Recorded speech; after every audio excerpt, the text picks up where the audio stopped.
Olá pessoal, boa tarde. Dando continuidade ao nosso cronograma de angiologia, o tema agora são as amputações e reabilitação. Aspectos gerais: as vasculopatias periféricas, 2/3 dos pacientes amputados, eles são diabéticos e a mortalidade está relacionada ao quão mais alto é este nível de amputação. De 4 a 16% de mortalidade nas amputações transtibiais a nível de perna. E quando esse nível é a nível de coxa, transfemorais, nós temos um percentual de morte de 12 a 40%. A atuação conjunta em pacientes amputados, que é pelo cirurgião, pelo clínico, estabilizando os parâmetros clínicos, o psicólogo, o fisiatra, o enfermeiro e o protético. Vejam a atuação conjunta de um grande número de profissionais naqueles pacientes que serão submetidos a uma amputação e posteriormente a uma reabilitação daquele paciente. Nós temos aqui as amputações transtibiais, a desarticulação da articulação do joelho, nós temos a transfemoral, amputação ao nível de coxa, e nós temos a desarticulação do quadril, podendo ter retirado ou não a própria articulação, a cabeça do fêmur com o acetábulo. Aqui ainda houve a preservação, conforme vocês observam. Vejam que esses níveis ascendentes de amputações, eles ocasionam uma necessidade de um maior gasto energético do paciente para quando da etapa de reabilitação, assim como, independente dessa reabilitação exigir uma demanda energética maior do paciente, também o nível ascendente dessas amputações faz com que tenhamos níveis percentuais mais elevados de morbimortalidade. Os objetivos das amputações é o alívio da dor para aquela área isquêmica gangrenada, remover os tecidos isquêmicos, necróticos e infectados, manter um coto com potencial de cicatrização e funcional para a adaptação protética.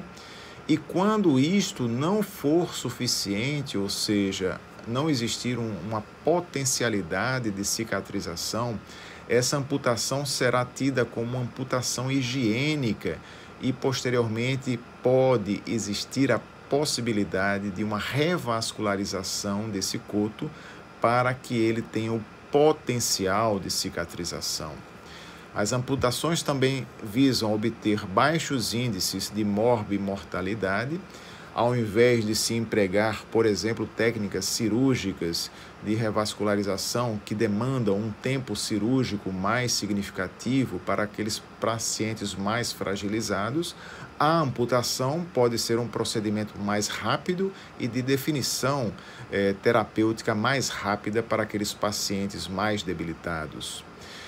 Também tem como finalidade diminuir o tempo da internação hospitalar do paciente, pois também, teoricamente, comparada aos outros procedimentos cirúrgicos, as amputações são rapidamente realizadas e rapidamente possibilitam que o paciente tenha alta hospitalar. Aqui nós temos possibilidades desde próteses para amputações transtibiais, até próteses para onde haja a desarticulação coxo-femoral. Vejam que o indivíduo demanda um gasto energético aqui menor para se adaptar a essa prótese do que a essa prótese mais ampla coxo-femoral. Aqui o indivíduo terá um maior gasto energético para a adaptação à sua prótese. O papel do cirurgião ele é de diagnosticar a doença, detectar a presença de infecção e a inviabilidade dessa extremidade, definir o correto nível de amputação, pois é interessante que preservemos o maior número de articulações possíveis para diminuir a dificuldade na readaptação e minimizar a mortalidade do paciente. E também cabe ao cirurgião determinar a urgência na realização da cirurgia, da amputação. A etiologia diz respeito aos processos isquêmicos agudos. O paciente pode requerer uma amputação por uma oclusão aguda de artéria femoral, por exemplo, num êmbolo que pode ter origem, digamos, no coração de um paciente. Pode se dar por isquemia crônica, como a aterosclerose, e a aterosclerose mais rapidamente, de evolução mais rápida, como nos pacientes diabéticos. A gangrena úmida, que é muito frequente, gangrena infecciosa, gangrena com polimicrobiota em pacientes diabéticos. E também as amputações podem ser realizadas em virtude dos traumas. A incidência é de 30.000 a 50.000 amputações ano, pelo menos em casuística americana. E os fatores estão relacionados à idade, à deficiência de recursos humanos e materiais, ao baixo nível socioeconômico-cultural, pois, vejam, a prevenção fica muito aquém naqueles pacientes com um baixo poder aquisitivo, inclusive para adquirirem os materiais necessários para os curativos, ou mesmo uma dieta balanceada para evitar riscos de feridas e infecções.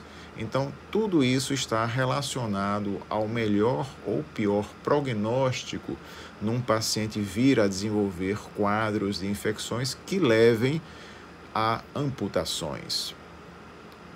A avaliação pré-operatória consiste em obter o consentimento do paciente, pois estaremos removendo um segmento do corpo daquele paciente.